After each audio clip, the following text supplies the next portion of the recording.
Selamat datang di podcast UMI KPPN Takengon bersama saya Franz sebagai host.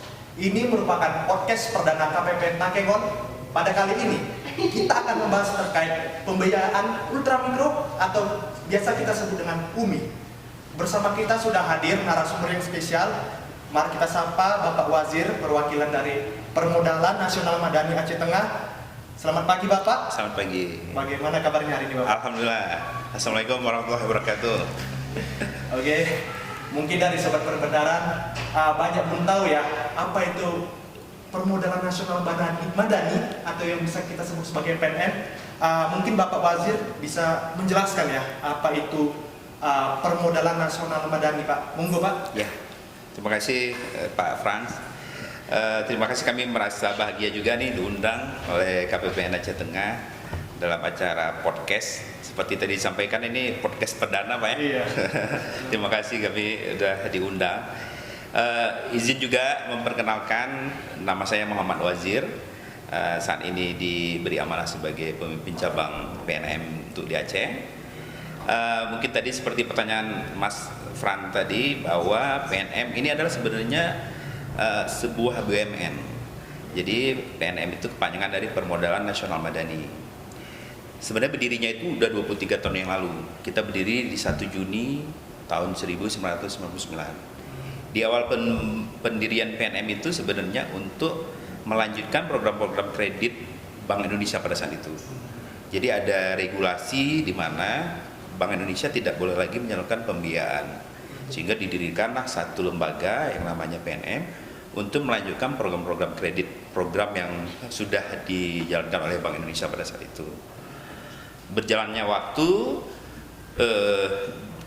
setelah kredit program itu kita lanjutkan, kemudian kita membuat program baru yang namanya itu ULAM. Jadi di 2009 itu kita meluncing program baru namanya ULAM, Unit Layanan Modal Mikro. Kemudian berjalan juga waktu, kita lihat perkembangannya, baru di 2016 itu kita masuk ke ultramikro dengan program kita, andalan kita sekarang yang namanya MEKAR, Membina Ekonomi Keluarga Sejahtera. Jadi sekarang fokus di kita, dan juga karena sudah bergabung kita ke holding ultramikro di bawah BRI, di 2021 kita sudah masuk ke holdingnya BRI, sehingga fokus kita hanya di ultramikro melalui program MEKAR-nya. Jadi sekilasnya seperti itu.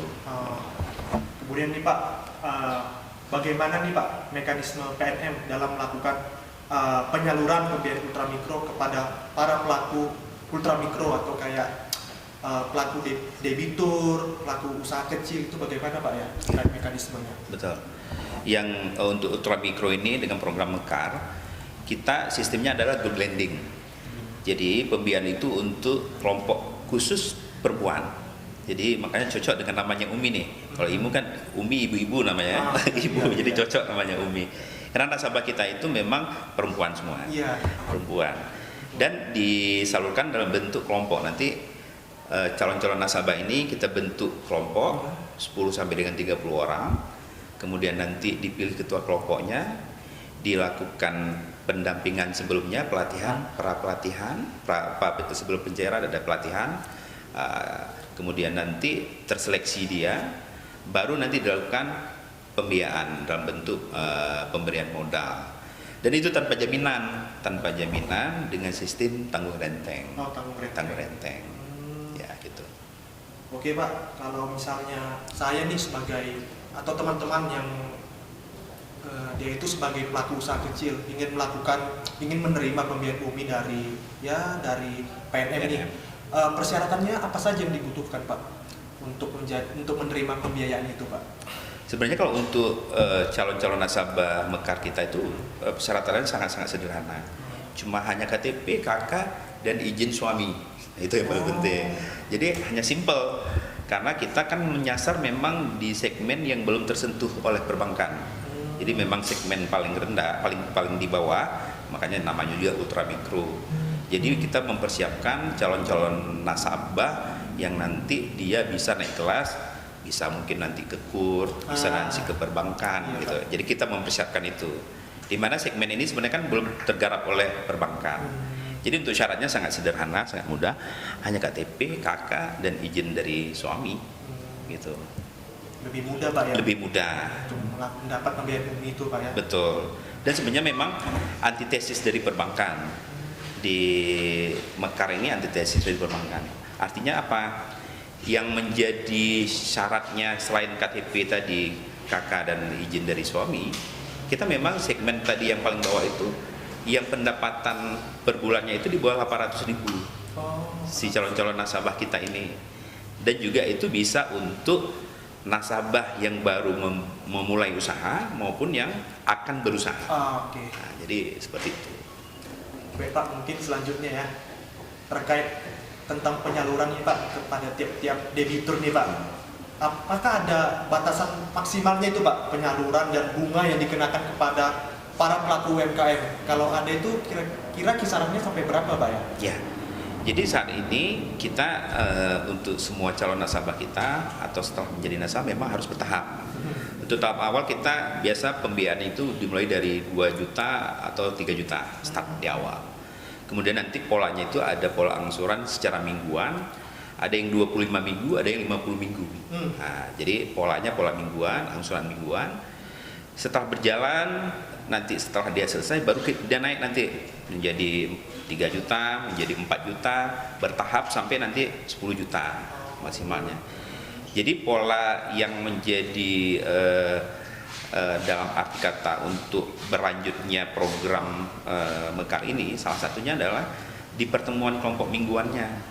Jadi kita melakukan pertemuan kelompok mingguan, di situ kita bisa memberi atau mengevaluasi bagaimana perkembangan usahanya.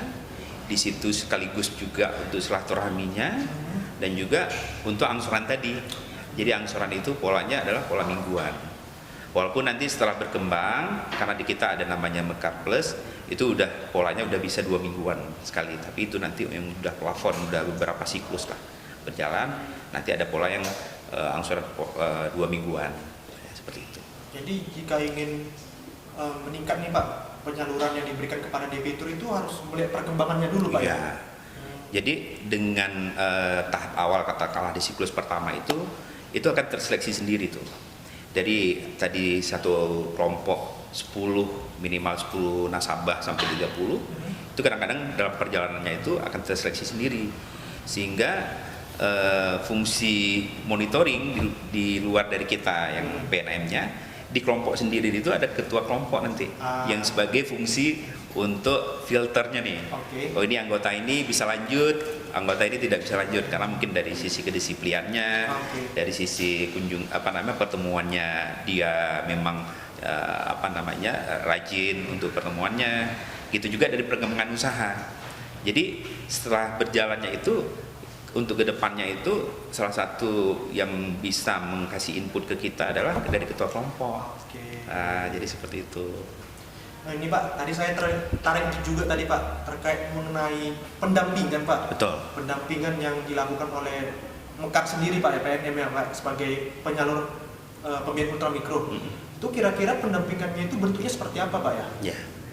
Jadi di kita malah ada satu divisi yang khusus untuk pendampingan, namanya divisi PKU. Kepanjangannya adalah pengembangan kapasitas usaha.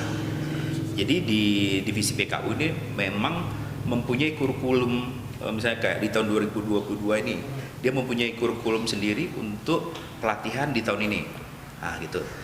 Itu ada beberapa model, ada yang modelnya skupnya kecil, hanya sebatas unit, ada yang skupnya nanti sebatas cabang atau gabungan secara nasional. Ya gitu juga untuk pelatihannya itu ada yang pola mingguan dalam bentuk pertemuan kelompok tadi, itu ada insight juga yang bisa disisipi materi. Ada yang model bulanan, ada yang model 3 bulanan, 6 bulanan, ataupun nanti yang secara nasional tadi, yang secara nasional. Jadi itu memang rutin, karena itu menurut kita itu salah satu yang menjadi keunikan dari PNM sendiri di pendampingannya. Karena kan sebagaimana kita ketahui, si nasabah ini nggak hanya modal finansial yang dibutuhkan, tapi modal untuk intelektualnya kan perlu juga. Nah, itu jadi makanya di PNM itu terkenal tuh ada 3 modal yang diberikan oleh PNM, modal finansial, modal intelektual dan modal sosialnya. Jadi pendampingan itu masuk untuk mengembangkan kapasitasnya, untuk dapat value lebih lah, gitu. Selanjutnya mungkin terkait agunan ini Pak. Kalau kita ingin meminjam, apakah ada agunannya atau tidak ini Pak? Ya. Kalau di PNM itu seperti apa ya Pak? Betul. Terkait agunan. Kita kalau di Mekar itu nggak ada jaminan tanpa agunan. Jadi makanya yang memperkuat itu adalah tanggung renteng tadi. Tanggung renteng. Jadi apabila misalnya si ibunya anggota salah satu nggak membayar, berarti anggota yang lainnya yang harus ikut menanggung renteng tadi. Jadi makanya di situ terbentuk satu ikatan sosial tadi. Makanya juga saling mengingatkan jadinya. Dan untuk siklus lanjutannya si ibu ini yang saya bilang di awal tadi untuk jadi alarmnya tuh ini yang sering di tanggung renteng, jadi terseleksi dengan alamiah seperti itu. Jadi tanpa jaminan, tanpa agunan, hanya kita terapkan pola untuk tanggung rentengnya. Kalau terkait ininya Pak mungkin ya, kan udah dibiayai ini Pak, terkait misalnya usahanya Pak, itu sistem, apakah ada sistem pembayaran kembali Pak, misalnya cicilan gitu Ya, Pak? betul. Ya, karena memang ini kan untuk pembiayaan yang berkelanjutan. Jadi pola angsuran tetap, artinya bukan dalam bentuk hibah itu ya. Iya. Ya, jadi sebenarnya juga Mekar salah satunya untuk menindaklanjuti dari bantuan sosial sebenarnya. Kalau bantuan sosial kan dampaknya setelah bantuan sosial itu kan kurang nampak gitu. Jadi makanya program Mekar salah satunya itu kelanjutan dari bantuan sosial tadi.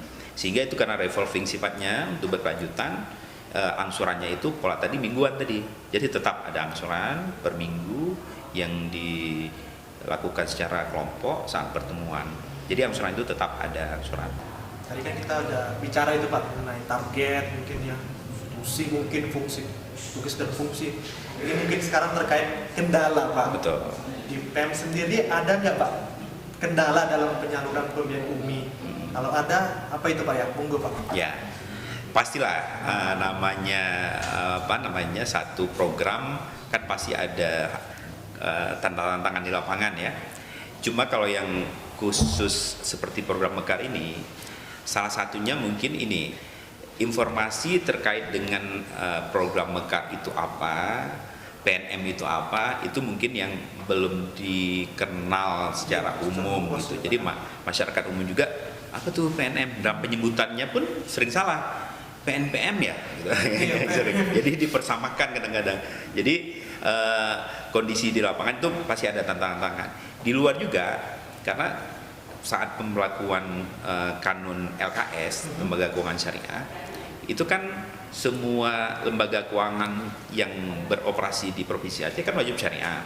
Alhamdulillah kita memang sejak berdirinya PNM dengan program baik ULAM maupun Mekar itu memang sudah syariah sejak pertama. Jadi kita nggak ribut untuk program pindah ke konven, dari konven ke syariah. Jadi memang sudah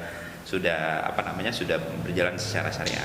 Namun seperti saya sampaikan tadi, karena memang informasi terkait dengan PNM itu apa, Mekar itu apa, program ini legal atau tidak, jadi di masyarakat juga masih ada, artinya ini sama aja dengan koperasi yang non legal gitu, yang ilegal. Jadi kan banyak sebelumnya itu banyak koperasi tidak legal yang ada di beroperasi di Provinsi Aceh. Jadi itu salah satu, apalagi kayak Mekar ini kan kantor kita itu kan di kampung-kampung. Dia di kampung, di perumahan, di tengah masyarakat, sehingga mungkin di situ yang masih ini sama nih dengan beberapa istilah lah, koperasi keliling kah, gitu kan, koperasi ilegal kah, yang seperti itu. Jadi itu tantangan kita. Jadi memang sosialisasi kita yang memang harus kita lebih tingkatkan, dan juga tentunya ya stakeholder semua juga harus ini, karena ini program ini kan sebenarnya program untuk mendukung program nasional sebenarnya. Betul, pemerintah juga. Jadi sebenarnya itu tantangan-tantangan. Di luar misalnya nanti ya namanya pembiayaan kan pasti ada yang tidak membayar, itu pasti ada yang seperti itu gitu. Jadi mungkin itu yang tantangan di lapangan. Supaya dikenal luas masyarakat. Masyarakat. Kemudian nih Pak, apakah dalam penyaluran pembiayaan UMI Pak oleh PNM sendiri itu memberi manfaat dan dampak positif kepada para pelaku usaha kecil? Apakah omset mereka naik atau ya mungkin malah sebaliknya? Monggo Pak. Ya, betul. Kalau kita lihat dari pertama kita beroperasi untuk program Mekar ini di 2016, sekarang bertahan sudah di 2022, dan dari jumlah nasabah yang signifikan menambah itu, ya khususnya di Provinsi Aceh itu, dampaknya memang terlihat nyata gitu. Baik dari sisi jumlah nasabah maupun dari jumlah outstanding tadi. Begitu juga nasabah-nasabah yang dulu bergabung baru dapat pembiayaan 2 juta, sekarang udah 10 juta. Yang dulu misalnya baru usaha rumahan, sekarang dia udah mempekerjakan lagi pekerja untuk di warung atau kedainya. Jadi kalau kita lihat signifikan dampaknya kepada masyarakat. Tentunya itu nanti kan kita, kalau kita ngomong ultramikro tadi batasnya hanya 10 juta, berarti kan nanti kesinambungannya itu ya nanti kita naikkan kelas ke perbankan kah gitu, atau ke kur kah yang seperti tadi. Jadi kita udah mempersiapkan nih calon-calon pengusaha baru sebenarnya yang siap nanti berlanjut naik kelas ke perbankan atau lembaga-lembaga yang lebih besar di dalam penyaluran pembiayaannya, seperti itu. Nah itu tadi pernyataan terakhir Bapak itu menarik bagi saya itu Pak. Itu bagaimana Pak bisa naik itu Pak, para pelaku usaha itu Pak bisa naik kelas Pak, misalnya ke KUR tadi mungkin atau ke banknya tadi Pak ya. Itu seperti apa Pak ya? Ya. Jadi sebenarnya yang di kita sendiri ini ada beberapa program tadi yang dari siklus awal hanya 2 juta, kemudian nanti sudah beberapa siklus menjadi Mekar Plus yang bisa di atas 5 juta, 6 juta sampai 10 juta. Di luar itu nanti setelah betul-betul nasabahnya mempunyai usaha yang berkembang, dari situ nanti dia bisa mendapatkan aset-aset tambahan sebagai jaminan. Karena nanti kalau udah berhubungan dengan perbankan, otomatis kan dia udah membutuhkan jaminan. Jadi maksudnya ini masa pembelajaran ini harus kita persiapkan dari mungkin sebelumnya belum mempunyai motor, saat ini dari hasil usaha dia bisa membeli motor, kemudian motor itu bisa menjadi agunan saat dia mengambil di banknya. Jadi itu yang kita sebenarnya di tahap awal ini memang kepada persiapan si ibu-ibu ini atau nasabah-nasabah kita untuk siap melaju ke depan. Jadi gitu. ini kayak tahap belajar gitu. Tahap belajar, sebenarnya tahap belajar. Belajar menjadi pengusaha Pak. Betul. Tahap belajar untuk menimba. Ya betul. Itu menarik sekali Pak ya. Kemudian untuk kedepannya nih Pak, harapan dari PNM sendiri Pak terkait penyaluran pembiayaan UMI kepada para debitur mungkin ya, itu seperti apa Pak ya harapan kedepannya Pak? Ya, tentunya kalau dari sisi kita sendiri PNM, beberapa tantangan tadi yang masih ada di lapangan tentunya nanti kita berharap itu semakin mengecil lah, yang untuk PNM dan Mekarnya sendiri belum dikenal, mungkin semakin dikenal. Kemudian dari sisi layanan kita pun kita kan semakin berkembang nih Pak, semakin berkembang. Tahun depan kita ada, karena ada 3 kabupaten kota yang belum kita masuk, yang di Provinsi Aceh itu ada di Aceh Jaya, ada di Kota Sabang, sama Simelu. Jadi itu kita belum hadir. Jadi tahun depan itu salah satunya kita akan coba masuk di Aceh Jaya. Jadi itu untuk memperluas layanan kita. Di luar juga nanti ya tentu harapannya kita improve dari program-program tadi, pendampingannya tentu harus lebih banyak lagi bersinergi dengan yang kompeten dalam hal untuk bagaimana mengembangkan si pelaku usaha ini. Di luar itu juga tentunya nanti ini kan salah satu program untuk mendukung program nasional juga, sinergi tentunya, kolaborasi dengan Pemda, ya pemerintah setempat dalam bersama-sama lah. Karena juga dua sisi sebenarnya ini di pola di PNM maupun program Mekar ini. Satu adalah bagaimana untuk memberantas kemiskinan tadi dengan bentuk pembiayaan ya, yang segmen-segmen memang paling bawah. Yang kedua adalah untuk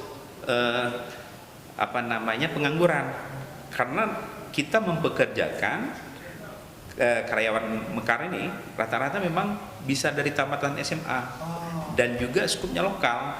Jadi memang dari misalnya Aceh Tengah, rata-rata memang dari Aceh Tengah untuk rekrutmen pegawainya, untuk karyawannya. Jadi itu juga dari tamatan SMA bisa. Jadi dua sisi memang, pengangguran dapat, pemberantasan kemiskinan juga dapat. Dua hal yang bisa kita sekaligus jalan gitu. Wah, sangat menarik ya ilmu yang kita dapatkan dari Bapak Wazir, Sobat Perbendaharaan. Jadi sangat jelas ya, pemerintah memiliki program UMI yang bagus kepada para pelaku usaha mikro yang disalurkan melalui salah satunya PNM, Pak ya. Jadi ya terima kasih kepada Bapak Wazir sudah berkenan hadir di acara podcast pemilihan UMI KPP Takengon. Terima kasih juga kepada para sobat perbendaharaan yang sudah menyimak dan mendengarkan podcast kita. Mohon maaf apabila ada kesalahan saya dalam melakukan pembicaraan podcast ini, dan sampai jumpa di episode selanjutnya. Dah. Assalamualaikum warahmatullahi wabarakatuh.